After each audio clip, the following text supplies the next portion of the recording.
Sí, pues vamos a empezar, bueno, vamos a retomar la serie de atributos de Dios, como decíamos. Vamos a empezar por la santidad, pero antes eh, le- os he robado de ahí del atril la última canción porque la quería leer, porque yo creo que muchas veces no somos conscientes de lo que cantamos y de lo que proclamamos cantando. Esta canción que hemos cantado dice: proclamaré tu gloria noche y día, adoraré tu nombre santo y digno. Dice: excelso eres tú, Dios Todopoderoso, digno de recibir la gloria. Pero es que continúa, dice: santo, santo, santo.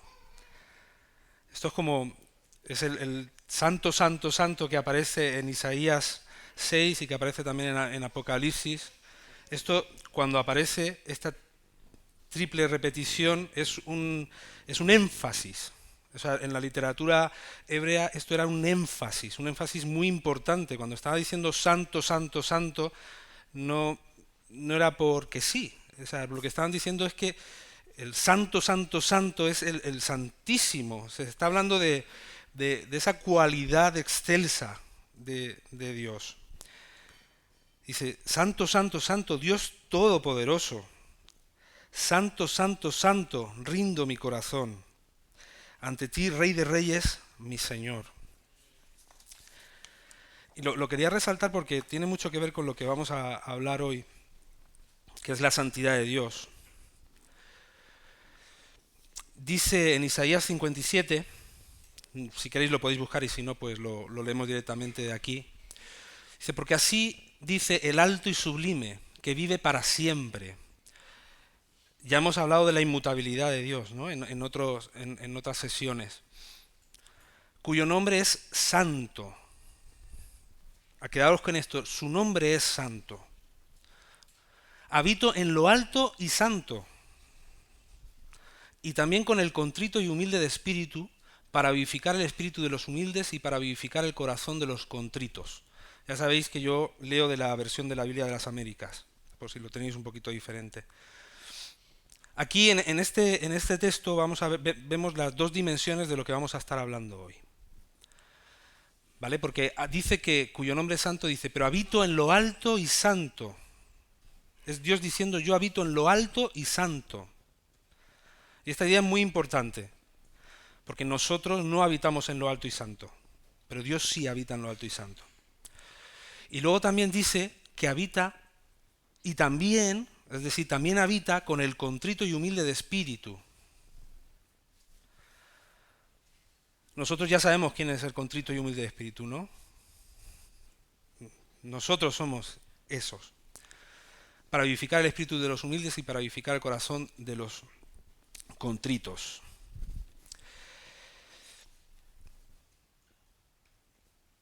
Santo, santidad, santo. Si yo os pregunto qué significa santo, qué me decís?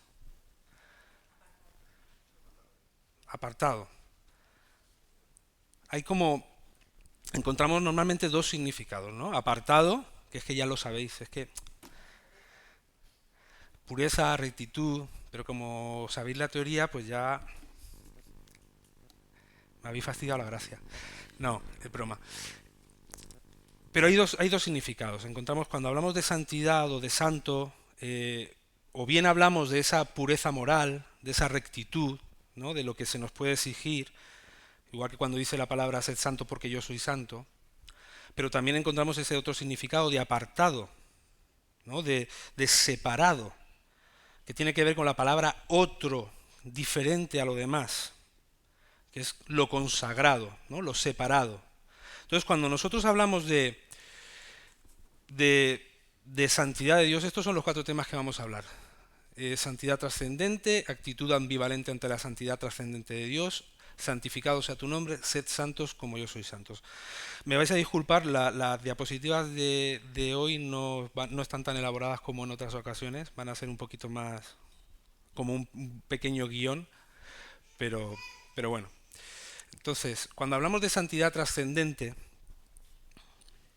hablamos precisamente de esa cualidad de Dios. Cuando hablamos de la santidad de Dios no la podemos hablar como hablaríamos de nuestra santidad o de nuestra santificación.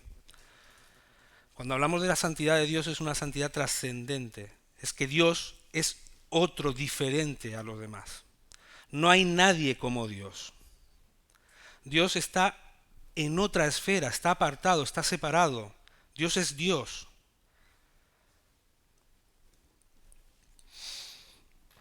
Él es santo en esencia. Su esencia es la santidad. No es santo en conducta. O sea, Él no ejerce santidad o actúa en santidad. No, Él es la santidad, que es diferente. Hasta ahora habíamos hablado de, de atributos comunicables de Dios. Hemos estudiado la omnisciencia, no comunicables, perdón, de Dios. Hemos hablado de la omnisciencia, hemos hablado de la presciencia, de la supremacía de Dios, de la soberanía. Hemos hablado también de la inmutabilidad de Dios. Todo eso son cualidades, son perfecciones de Dios que no son transmisibles, que pertenecen única y exclusivamente a Dios. ¿Vale? Pero, y de esas no podemos participar de ninguna manera. Luego también hay atributos que son comunicables. Pensamos, por ejemplo, en la bondad. Pensamos en el amor, en la misericordia. Son cosas de las que los creyentes participamos o deberíamos participar, ¿no? Deberíamos ejercer misericordia, como Dios ha ejercido misericordia con nosotros, o nosotros deberíamos dar amor, como Dios dio el amor por nosotros, etcétera, ¿no? Pero hay un atributo no comunicable que para mí es el principal atributo, si se puede de alguna manera decir, ¿no? Porque es digamos, desde mi punto de vista, es desde el que cuelgan todas las demás cosas. La aseidad. ¿Cuántos de aquí han oído hablar de aseidad? ¿Alguien más? Aparte de Pilar. Aseidad. La aseidad es un atributo no comunicable de Dios y que podemos definir como la cualidad del ser que existe por sí mismo y que posee en sí el principio de su existencia. Es decir, dicho de otro modo, que existe sin proceder de origen exterior ajeno a él mismo. Es autoexistente, que es un concepto que tenemos que empezar a manejar cuando estamos pensando en Dios. Porque cuando la ciencia habla del origen del universo, ¿cómo lo explica? Ahora parece que la teoría más aceptada es la del Big Bang, la gran explosión. Y hasta hace poco los científicos la estaban explicando como la autocreación, que de la nada se creó eso, hubo una explosión. Como se dieron cuenta que era un absurdo lógico, porque nada se puede crear a sí mismo a no ser que exista para crearlo, y eso contradice el principio, el principio lógico de la no contradicción. No puede ser y no ser a la vez. Entonces, como los científicos se dieron cuenta que filosóficamente y lógicamente lo que estaban diciendo era una auténtica barbaridad, empezaron a hablar de la autocreación progresiva, que no es otra cosa que decir que de la nada, poco a poco, de una nada un poco menos nada, al final se crea algo, que sigue siendo absurdo. Entonces, realmente la única explicación lógica es que exista Dios. Eso es lo que es lógico y es lo que atiende a la razón. Esto que todos nos acusan, no, es que no atendéis a la razón, es que sois unos ilusos. No, pues la única explicación lógica y que atiende a la razón es que Dios autoexista, porque no se puede haber creado a sí mismo. Porque si no, volveríamos a la contradicción, al principio de no contradicción. Si no existo, no me puedo crear. Entonces, la única explicación es que exista ese ser trascendente, que autoexiste, que es eterno, que es inmutable, que no varía. Pues eso es la aseidad de Dios. la autoexistencia. Su nombre define su existencia. Vamos a leer en Éxodo 3 para entender un poco esto. Dice así: Entonces dijo Moisés a Dios: He aquí, si voy a los hijos de Israel y les digo, el Dios de vuestros padres me ha enviado a vosotros, tal vez me digan, ¿cuál es su nombre? Aquí hay que entender que en la cultura semítica el nombre era algo muy importante, o sea, porque cuando tú conocías el nombre, tenías cierto poder sobre aquello de lo que conocías el nombre, de la persona o del objeto. Y entonces Dios le dice a Moisés: Yo soy el que soy. Y añadió: Así dirás a los hijos de Israel, yo soy, me ha enviado a vosotros. El yo soy es el Yahweh, el equivalente a Jehová, a Yahweh, que viene del verbo haya, que significa ser. El que es, el yo soy, la existencia, es el que me envía a vosotros.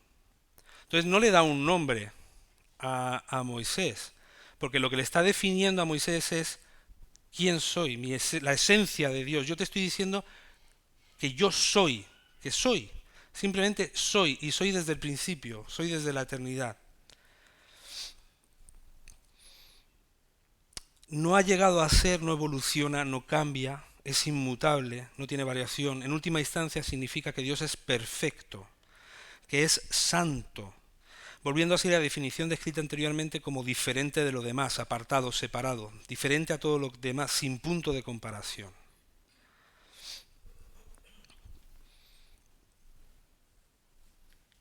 Dijo además Dios a Moisés: Así dirás a los hijos de Israel, el Señor, el Dios de vuestros padres, el Dios de Abraham, el Dios de Isaac y el Dios de Jacob, me ha enviado a vosotros. Este es mi nombre para siempre, y con él se hará memoria de mí generación en generación. Aquí le da un segundo nombre. En el primero estaba definiendo la esencia de su ser. En este segundo nombre les está diciendo cómo se va a relacionar él con ellos. Dice la Cueva, Francisco La Cueva, en el comentario a Matthew Henry, no quiere, dice: por un nombre, o sea, que el Señor le da dos nombres. Primero dice: por un nombre que denota lo que es en sí mismo. Yo soy el que soy, este es el equivalente de Jehová a Yahweh y significa yo soy el inefable. Conocer el nombre es, en la mentalidad semítica, lo que decíamos antes, sinónimo de poseer o dominar la cosa o la persona nombrada. Pero Dios no se deja dominar ni manipular. Es infinitamente libre y soberano. Yo soy el que existe por sí mismo, tiene en sí la razón y fuente de su propio ser, y no depende de ningún modo de ningún otro ser. Al existir por sí mismo es autosuficiente. Más aún, todo suficiente, la fuente inexhausta de todo ser y de toda felicidad. Yo soy eterno e inmutable. Como no puede cambiar, es siempre de fiar, porque no puede volverse atrás. Él es el de siempre. Que Israel sepa esto: el yo soy me ha enviado a vosotros. Y luego, con respecto al segundo nombre, por un nombre que denota lo que Él es para su pueblo. El Dios de vuestros padres me ha enviado a vosotros. El Dios de vuestros padres, el Dios de Abraham, de Isaac y de Jacob, me ha enviado a vosotros. Así se había dado Dios a conocer a Él, si lo hemos leído antes, y así les debía Él dar a conocer a los israelitas el nombre de su Dios, para hacer revivir entre ellos la religión de sus padres, para que tengan segura esperanza en la rápida realización de las promesas hechas a sus padres. Recordad que aquí era el momento en el que Dios iba a sacar a Israel de la esclavitud de Egipto. Ellos habían estado esclavizados durante tantísimos años esperando la promesa que Dios había dado a Abraham. Entonces, cuando Dios le dice cómo tiene que presentarse Moisés, le dice: el Dios de vuestros padres, el Dios de Abraham, de Isaac y de Jacob, para hacerles recordar que Él es el que había dado las promesas y que ahora se van a cumplir, para que tengan segura esperanza de la rápida realización de las promesas hechas a sus padres. Dios quiere que este sea su nombre para siempre. Así ha sido, es y será su nombre, por el que sus adoradores le conocen y le distinguen de todos los dioses falsos. actitud ambivalente ante la santidad trascendente de Dios. ¿Qué significa esto? Actitud ambivalente. ¿Qué es la ambivalencia? ¿Alguien sabe describirme la ambivalencia? A ver, la podemos describir como un sentimiento, eh, como una actitud en la que prevalecen dos sentimientos encontrados. Un quiero y no quiero. ¿Vale? Un quiero y no quiero. ¿Qué nos ocurre a nosotros con la santidad de Dios? ¿A cuántos de aquí les encantaría estar en la presencia, pero en la presencia de verdad del Señor, ante la santidad del Señor? Algunos dirán, me encantaría estar en la presencia del Señor, y otros dirán, ni loco. O sea, no me meto yo ahí, pero ni loco. Depende de en qué momento estemos, depende de qué conocimiento tengamos de la santidad del Señor, pues diremos, me encantaría estar delante del Señor, o espérate que la presencia del Señor es algo serio, es algo complicado, porque es el santo. Es que no tiene nada que ver con nosotros. Entonces en nosotros existe esa dualidad, el querer estar en la presencia del Señor y el decir, ojo, no quisiera estar yo en manos del Dios vivo, ni delante de su presencia. Todo cristiano ha tenido en algún momento de intimidad con el Señor, ¿sí? Si no has tenido un momento de intimidad con el Señor, ojo, hátelo mirar. Todos los cristianos hemos tenido esos momentos con el Señor. Y cada uno de nosotros reacciona de una manera diferente. A mí me da por llorar. Yo me pongo a llorar como una magdalena y ya está. Yo recuerdo estar estudiando cuando estaba en el instituto en COU, yo estudiaba por las tardes y cuando hacía los deberes, que ya era de noche, me ponía la lámpara, me ponía las canciones de Marco Vidal, me ponía la de Cara a Cara y yo me ponía ahí, me derretía delante del Señor, ¿no? Como una magdalena. Y luego he tenido otros momentos, ¿no? En los que tienes una necesidad de estar delante del Señor porque necesitas que el Señor te consuele. Y entonces tienes esos momentos en el que notas la presencia del Señor y tienes una seguridad en tu corazón, no tienes una impresión de que el Señor está contigo. Pero esos son minucias de la presencia del Señor. Porque si el Señor nos diera a raudales de su presencia, no podríamos soportarlo. Acordaos del episodio cuando Moisés le pide al Señor, Señor, muéstrame tu rostro, déjame ver tu rostro. Y el Señor le dice, no, no. Vamos a hacer una cosa, te vas a esconder en una peña, en una hendidura, y yo voy a pasar, y tú vas a ver mis espaldas, que en el original dice las caderas. Me vas a ver por detrás, y con eso ya tendrás suficiente. Pues cuando bajó Moisés, acordaos, cuando llegó al campamento, todos los del campamento estaban asustados, estaban horrorizados. Por favor, Moisés, tápate, no lo soportamos. Y había visto de refilón la gloria del Señor y se le quedó impregnada la gloria del Señor y la gente no era capaz de soportarlo. Pues imaginaos si nos encontráramos delante de la presencia del Señor, lo que sería para nosotros.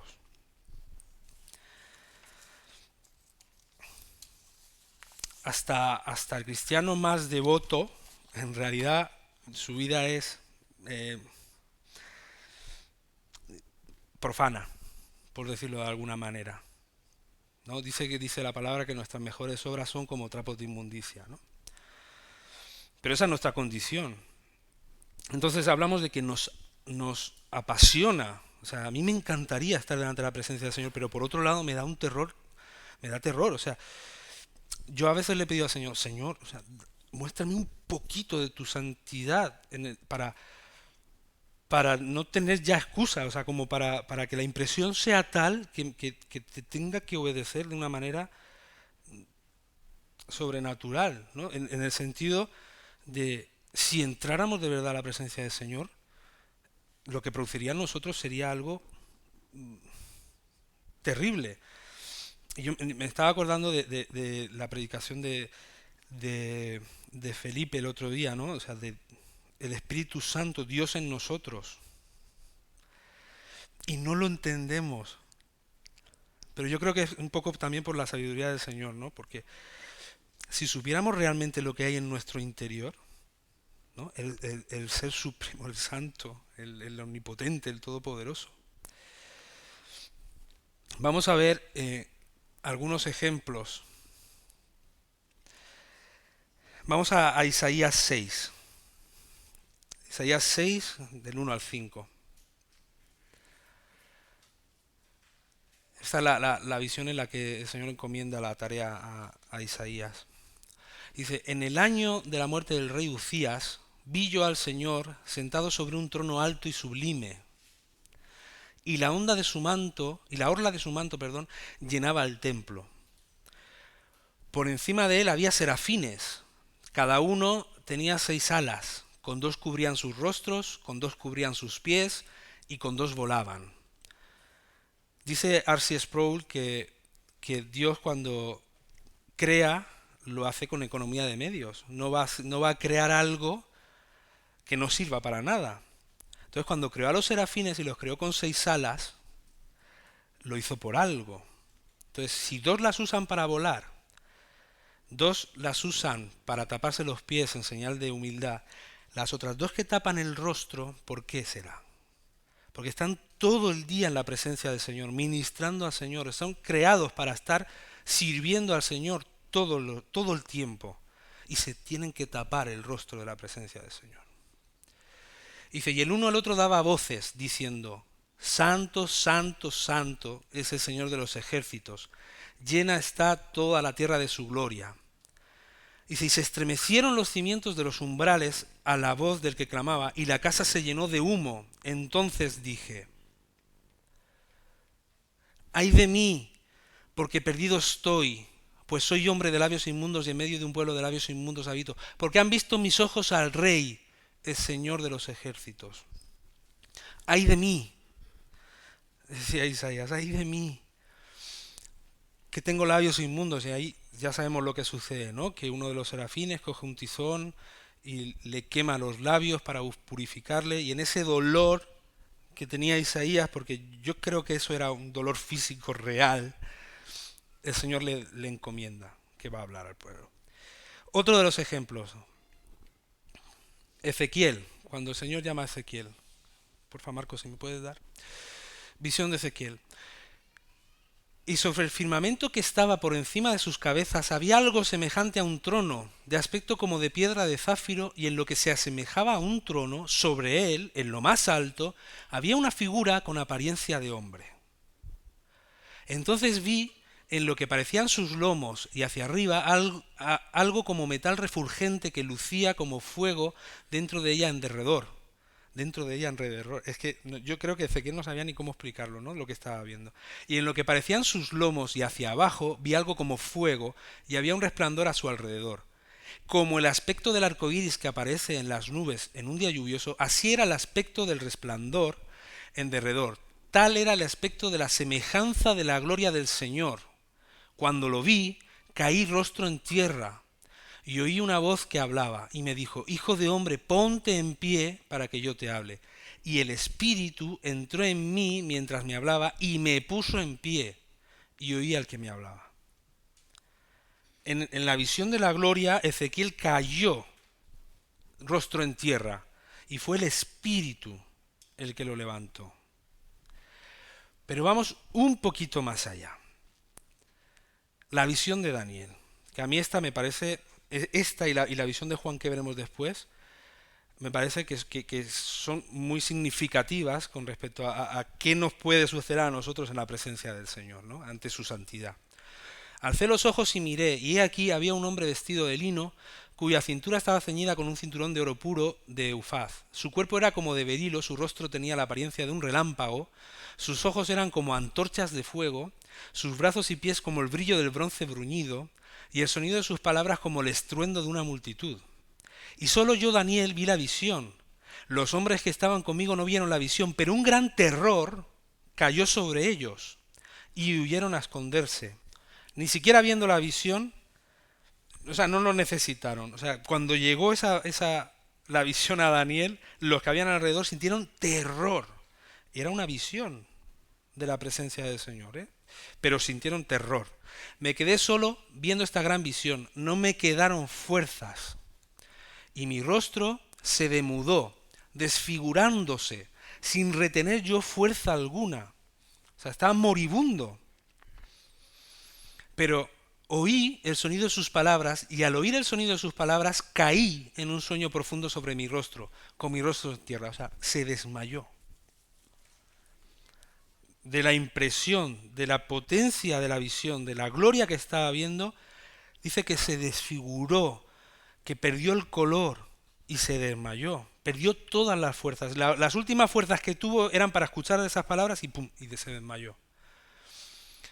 Entonces he aquí una mano me tocó y me hizo temblar sobre mis rodillas y sobre las palmas de mis manos. Imaginaos, él está a cuatro patas temblando. Primero se desmayó rostro en tierra. Cuando le tocó pudo ponerse de rodillas temblando. Y me dijo, Daniel, hombre muy estimado, entiende las palabras que te voy a decir y ponte en pie, porque ahora he sido enviado a ti. Cuando él me dijo estas palabras, me puse en pie temblando. Entonces me dijo, no temas, Daniel, porque desde el primer día en que te propusiste en tu corazón entender y humillarte delante de tu Dios, fueron oídas tus palabras y a causa de tus palabras he venido. Mas el príncipe del reino de Persia se me opuso por 21 días, pero he aquí Miguel, uno de los primeros príncipes, vino en mi ayuda, ya que yo había sido dejado allí con los reyes de Persia. Y he venido para darte a conocer lo que sucedería a tu pueblo al final de los días, porque la visión es para días aún lejanos. Cuando habló conmigo estas palabras, volví mi rostro a tierra y enmudecí. Y he aquí uno semejante a un hombre tocó mis labios. Entonces abrí mi boca y hablé. O sea, hasta ese momento no podía hablar. Y dije al que estaba delante de mí, Señor mío, a causa de la visión me ha invadido la angustia y me he quedado sin fuerzas. ¿Cómo podrá, pues, este siervo de mi Señor hablar con uno como mi Señor? Porque a mí en este momento no me queda fuerza alguna, ni tampoco me queda aliento. Entonces el que tenía semejanza de hombre me tocó otra vez y me fortaleció. Y me dijo, no temas, hombre muy estimado, la paz sea contigo, sé fuerte y esfuérzate. Cuando habló conmigo recobré las fuerzas y dije, hable mi Señor, porque me has fortalecido. Imaginaos la situación. Cuando se le presenta esa cristofanía, el ángel de Jehová, el Señor Jesucristo mismo a Daniel, Daniel pierde las fuerzas, se cae, se desmaya, le tiene que tocar para que temblando se ponga de pie, no puede hablar, le tiene que tocar en los labios para que pueda decir, no tengo fuerzas.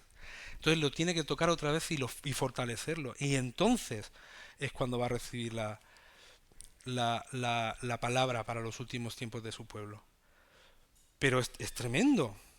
O sea, eso es una visión de la presencia del Señor. Imaginaos cuando estemos delante de la presencia de nuestro Dios. Imaginaos cuando venga el Señor en el día de su ira y aparezca en las nubes delante de todos. ¿Cómo será esa presencia? Visión de Juan.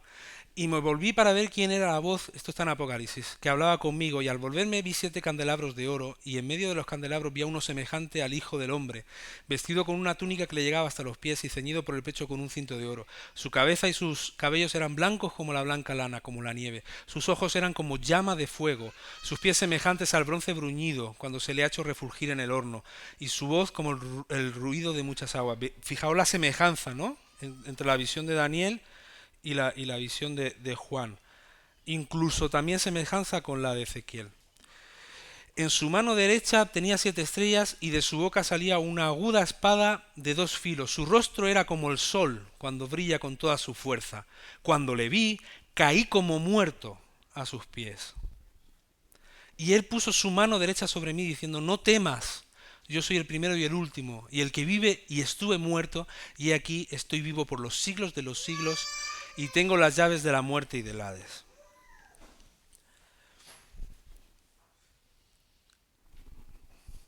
Vuelvo, no temas, yo soy el primero y el último, el que vive y estuve muerto, y aquí estoy vivo por los siglos de los siglos. Recordad que este Juan era el que se recostaba en el pecho de Jesús, Y ahora de repente ese mismo Jesús que él conocía en su forma de hombre, se le presenta en forma de Dios. Y Juan cae como muerto. Entonces el Señor le tiene que tocar y decir, no temas, que soy yo, Juan, soy el mismo, el que estuve muerto, pero ahora estoy vivo y vivo por los siglos. Y entonces lo fortaleció, lo tuvo que fortalecer, pero ocurre lo mismo. En la presencia del Señor, en la santidad del Señor, no nos aguantamos en pie. No aguantamos la presencia del Señor, porque Él es diferente. Él está apartado. Él es el Dios autosuficiente, todosuficiente, el eterno, el inmutable, el todopoderoso. ¿Y nosotros qué somos? Nosotros somos polvo en sus manos, no somos nada. O sea, estamos vivos porque Él quiere que estemos vivos. Respiramos porque Él quiere que respiramos. Pero dependemos absolutamente de Él para todo.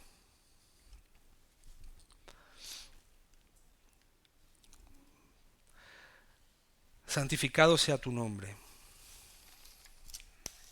Esto, de dónde sale? A ver, todos lo sabemos, ¿no?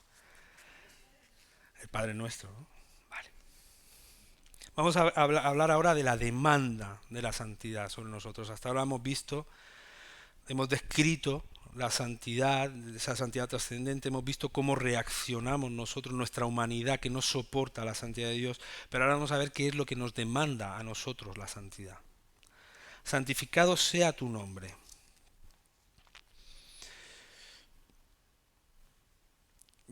Pasa. Esto está en Éxodo 20. Estos son los 10 mandamientos. Vamos a leer los 4 primeros, pero nos vamos a centrar en uno de ellos. Dice, habló Dios todas estas palabras diciendo, yo soy el Señor tu Dios, que te saqué de la tierra de Egipto, de la casa de servidumbre, no tendrás otros dioses delante de mí. Este es el primero. No tendrás otros dioses delante de mí. ¿Cuál es el objeto de la adoración del pueblo de Dios? Dios. No tendrás otros dioses delante de mí. No te harás ídolo, ni semejanza alguna de lo que está arriba en el cielo, ni abajo en la tierra, ni en las aguas debajo de la tierra. No los adorarás, ni los servirás, porque yo, el Señor tu Dios, soy Dios celoso, que castigo la iniquidad de los padres sobre los hijos hasta la tercera y cuarta generación de los que me aborrecen, y muestro misericordia a millares, a los que me aman y guardan mis mandamientos. No tomarás el nombre del Señor tu Dios en vano, porque el Señor no tendrá por inocente al que tome su nombre en vano. No tomarás el nombre del Señor en vano. ¿Y qué dice Jesús cuando nos enseña a orar? Santificado sea tu nombre. Vamos a relacionar esas dos cosas. Acuérdate del día de reposo para santificarlo. 6 días trabajarás y harás toda tu obra, mas el séptimo día es día de reposo para el Señor tu Dios. No harás en él obra alguna.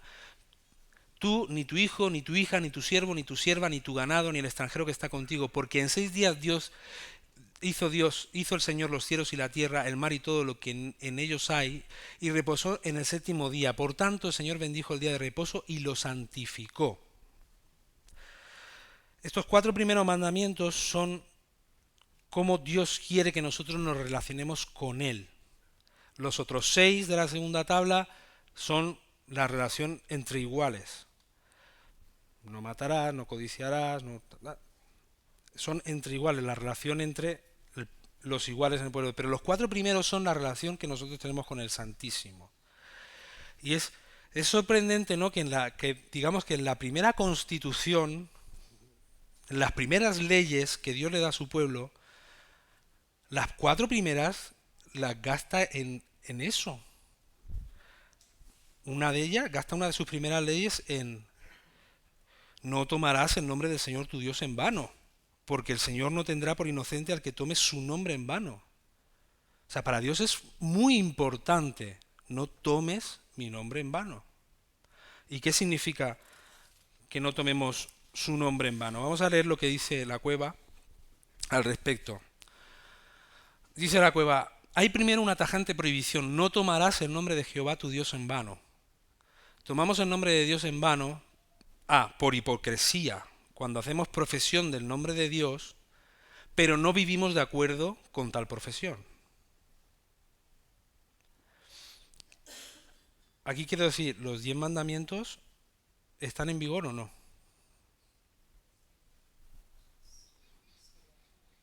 Claro, es que el Señor vino a cumplir toda la ley.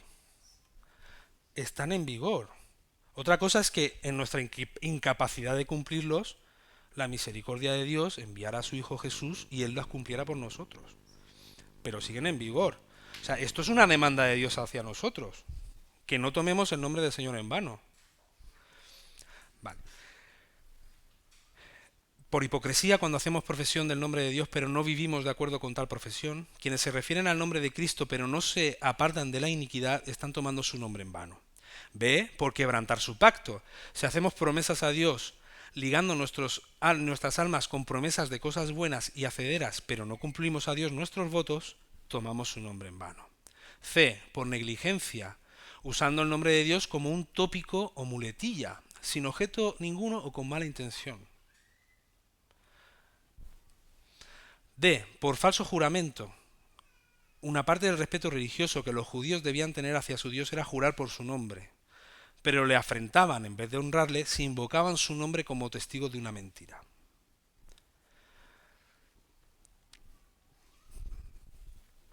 Entonces, sí, pasa adelante. Entonces, cuando el Señor nos enseña a orar, dice, Padre nuestro que estás en los cielos, santificado sea tu nombre. ¿Esto qué es? ¿Es el saludo formal o son las peticiones? ¿O ya entramos en el capítulo de peticiones? Porque claro, el Señor no está diciendo santificado es tu nombre, sino santificado sea tu nombre. O sea, le está dando un carácter de acción. Cuando nosotros oramos, le estamos pidiendo al Señor, santificado sea tu nombre. O sea, tiene que ser santificado. O sea, no es santificado, tiene que ser santificado. Eso es como el Señor nos enseña a orar. Hay una íntima relación entre la santidad de Dios y nuestro culto racional hacia Dios. Entonces, nosotros tenemos que santificar el nombre del Señor. Dios no tolerará la profanación de su nombre, porque según respetes el nombre de Dios, estás respetando al Dios del nombre. O sea, no nos lo tomemos a la ligera. Cuando nombramos a Dios o cuando hablamos del Señor, ojo, porque si no somos consecuentes con nuestras palabras, estamos tomando el nombre del Señor en vano y no estamos santificando su nombre. La santidad de Dios es algo serio, es algo muy serio. Pasa. Fijaros que en Ezequiel 36 le dice Dios así, por tanto di a la casa de Israel, así dice el Señor Dios, no es por vosotros, casa de Israel, que voy a actuar, sino por mi santo nombre, que habéis profanado entre las naciones a donde fuisteis. Vindicaré la santidad de mi gran nombre, profanando entre las naciones, el cual vosotros habéis profanado en medio de ellas. Entonces las naciones sabrán que yo soy el Señor, declara el Señor Dios, cuando demuestre mi santidad entre vosotros a la vista de ellos. De lo que se trata aquí es que Él es Dios. Él se merece toda gloria, Él se merece toda honra. Igual que pasaba con el pueblo de Israel, que habían profanado su nombre entre las naciones, porque el Señor los había castigado, los había sacado de Israel, los había llevado en cautiverio, y ellos que habían hecho, habían seguido en las suyas, no habían corregido su actitud, sino que habían seguido profanando el nombre del Señor. Entonces el Señor les dice, bueno, pues que sepáis que si yo voy a restaurar no es por vosotros, es porque mi nombre está en juego. Porque habéis profanado mi nombre, y mi nombre es santo. Entonces yo tengo que demostrar ante las naciones que yo soy santo, que mi nombre es santo, y os voy a hacer un bien a vosotros, pero para demostrar que yo soy santo. Si yo os di promesas, si yo os di una tierra, os di todo lo que os di, y os lo he arrebatado por vuestra maldad, os lo voy a retornar para demostrar que yo soy el Señor y que cuando yo digo que tú eres mi pueblo escogido, eres mi pueblo escogido. A pesar de que no te lo merezcas, a pesar de todo el mal que haces, yo te rescato, pero por mi nombre, porque yo tengo que demostrar que yo sigo siendo ese Dios santo y que cumplo mi palabra y mi promesa y soy fiel a mis palabras y soy fiel a mi propósito. Y lo que yo digo, lo hago, lo cumplo. Pero es por amor a mi nombre. Que aquí se trata de eso, hermano, no se trata de amor a nosotros, se trata de Él. Él lo es todo, absolutamente todo. Es que todo se trata de Él.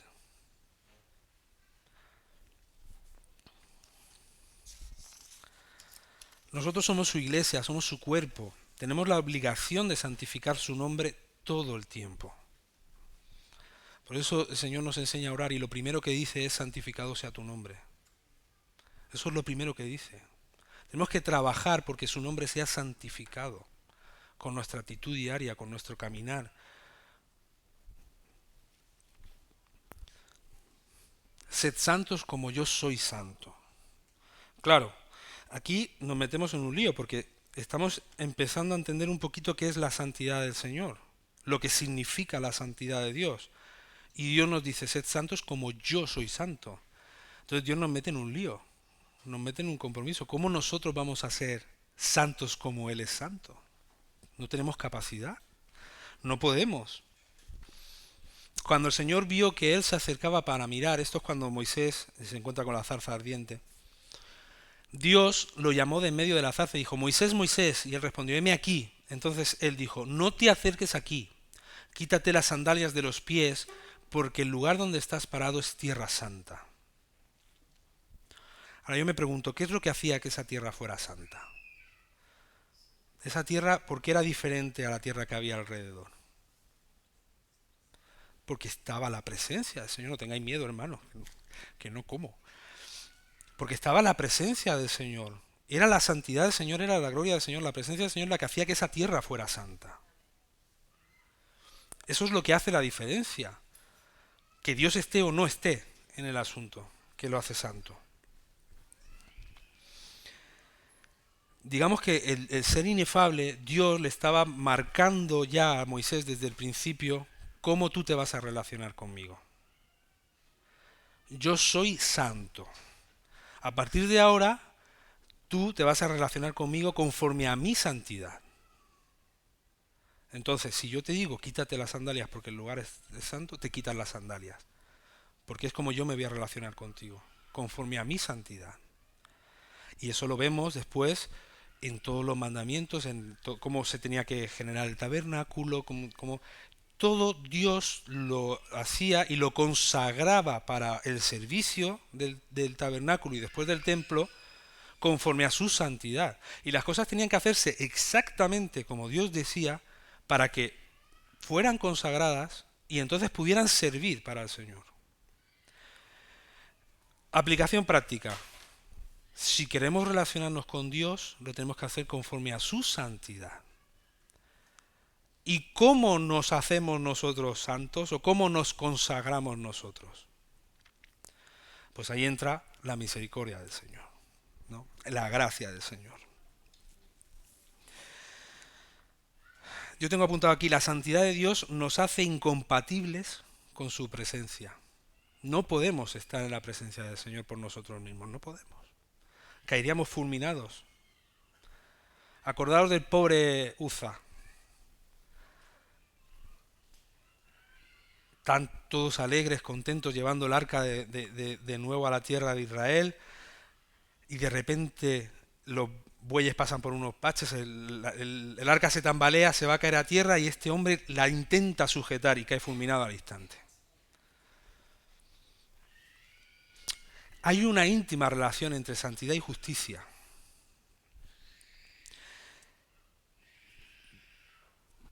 Pasa. Bueno, buscar la paz con todos y la santidad sin la cual nada verá al Señor. Pero sigue. Pero el Señor de los ejércitos será exaltado por su juicio y el Dios santo se mostrará santo por su justicia. Claro, ¿qué hubiera ocurrido si el Señor dice, no hombre, es que este muchacho lo hizo con toda su buena voluntad, se iba a caer el arca, lo hizo con todo su buen corazón para que el arca no cayera a tierra y lo perdono? Cuando el Señor había establecido una norma clara, solo los hijos de Coat podían trasladar el arca y además lo tenían que hacer de tal manera, de tal y tal forma, las varas tenían que ser de tal dimensión, con oro, tal. Estaba todo totalmente especificado para cómo se tenía que trasladar el arca. Y ese era mandamiento. Y el Señor lo dejaba claro, el que no se cumpla morirá. ¡Pum! Llega Pérez, que creo que se llamaba Pérez Uza, ¿no? Llega Uza y toca el arca. ¿Dios qué hace en ese momento? ¿Es Dios injusto? No, ejerce justicia. Es que Dios se debe a su justicia. Si no, si Dios no ejerciera justicia, no sería Dios. ¿Y qué seguridad podríamos tener nosotros? Ninguna. ¿De un Dios que cambia de opinión? Ninguna. Dios no sabe ser injusto. Eso yo se lo explicaba a mi hija el otro día. Dios no sabe ser injusto. Dios sabe ser no justo, que es diferente, que es cuando ejerce misericordia. Pero ser no justo no significa que no sea justo, que no ejerza justicia, no va en contra de su justicia. Él no es injusto. Su justicia demanda una cosa, pero su misericordia nos provee de una salida. Pero si os dais cuenta, esa salida que nos provee la misericordia del Señor atiende a la justicia, porque es Cristo el que muere en la cruz del Calvario. Dice que la palabra sin sangre no hay remisión de pecados. Entonces sí que hay un pago por el pecado. Sí que hay un pago por esa misericordia. O sea, la justicia sí se ve satisfecha, pero a nosotros se nos da misericordia. Entonces con nosotros es no justo. Ejerció esa justicia con Cristo. ¿Entendí la diferencia? Él siempre es justo. Entonces, hasta aquí visto lo visto, la santidad de Dios será un atributo comunicable o no comunicable.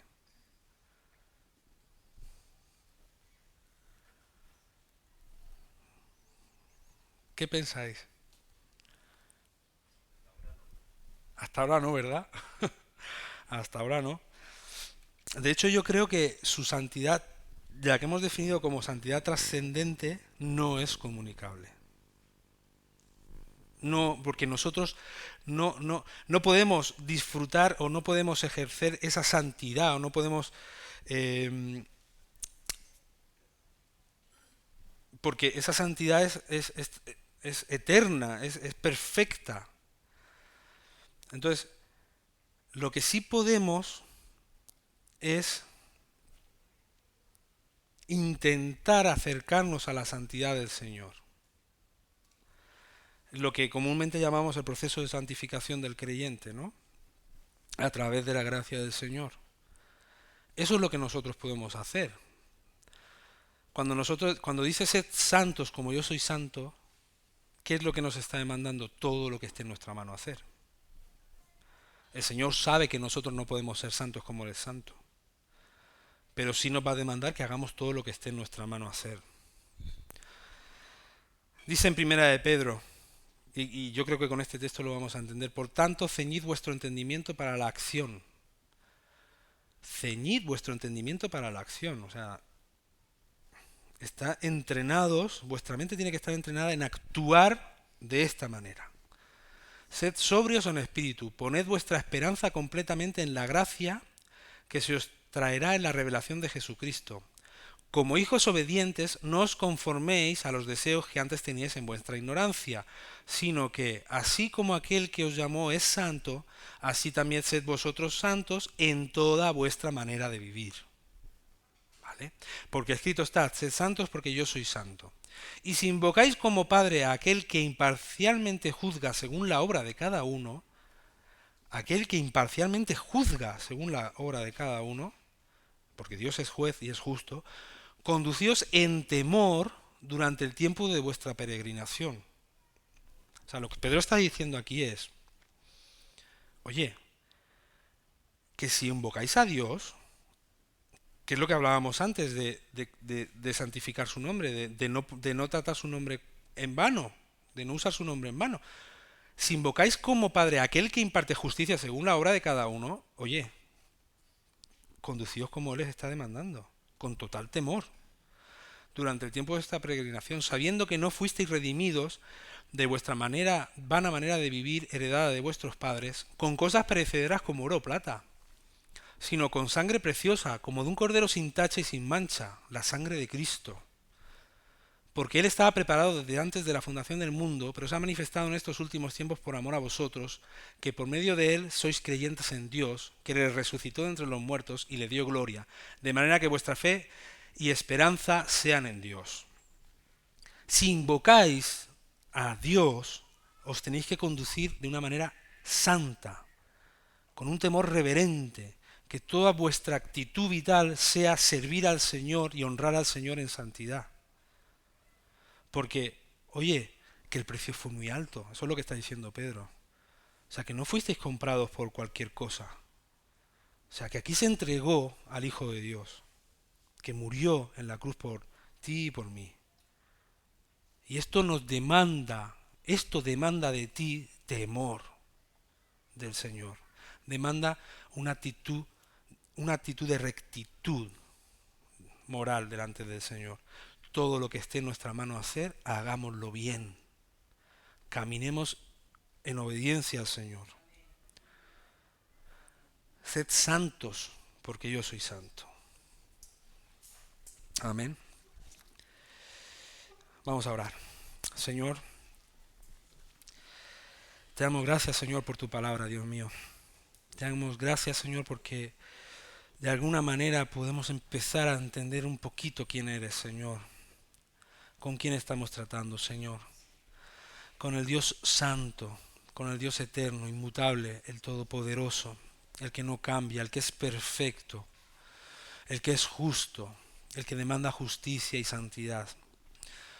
Y te damos gracias, Señor, porque nos has provisto, Señor, la manera, Señor, de poder acercarnos a tu presencia sin caer fulminados, Señor. Y es a través de la sangre de tu Hijo Jesús, Señor, derramada en la cruz por nosotros, Dios mío. Gracias, Señor, porque tu Hijo murió y resucitó, Señor, al tercer día, Dios mío. Gracias, Señor, porque es a través de esa sangre que tú nos consagras a ti, Señor, que nos haces vasos útiles en tus manos, Señor. Y podemos acercarnos a tu presencia, Señor, y podemos empezar a caminar, Señor, en santidad delante de ti, Dios mío. Míranos a través de tu Hijo, Señor, no nos mires a nosotros, Dios mío, nuestro pecado, Señor. Pero ayúdanos, Señor, como dice tu palabra, a tener la mente entrenada, Señor, en servirte a ti, Señor, en buscar, Señor, tu glorificación, Señor, la santificación de tu nombre, Dios mío. Padre, que nuestra vida, Señor, sea agradable, Señor, delante de ti, Señor, que puedas mirar, Señor, a la tierra y vernos, Señor, a nosotros que intentamos agradarte, Dios mío, que intentamos servirte, Señor, y intentamos que tu nombre sea santificado, Señor, todo el tiempo. Enséñanos, Señor, la profundidad de esto, Señor, la profundidad de esta demanda, Dios mío, y perdónanos, Señor, por tantas veces, Señor, por tantas veces que hemos vivido, Señor, o estamos viviendo, Señor, de una manera no digna de ti, Señor, no digna de tu santidad, Señor, no digna del sacrificio de tu Hijo en la cruz, Dios mío. Te damos muchas gracias por todo, Señor. En el nombre de Jesús. Amén.